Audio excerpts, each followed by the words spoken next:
Serbiyada Azərbaycanlıyam deyəndə münasibət necədir?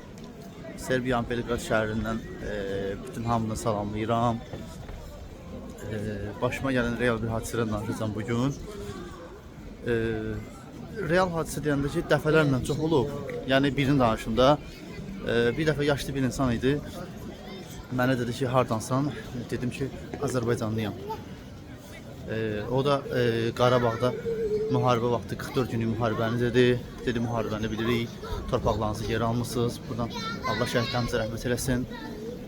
Bir də ki, Qarabağ futbol klubuna görə tanıyırlar bizi. Yəni münasibət çox yaxşıdır. Həqiqətən mən dəfələrlə ölkə və başqa ölkələrdə olmuşam. Yəni bizi tanımırdılar. Amma artıq burada görürəm ki, Azərbaycan deyəndə həqiqətən mən özüm belə qürurlanıram ki, Azərbaycan mənim ölkəmi tanıyırlar, müharibə və futbol komandasına görə tanıyırlar. Serbiyada yaşayan Azərbaycanlılardan sizə qarşı münasibət necədir? Kommentlərdə bildirərsiniz, zəhmət olmasa.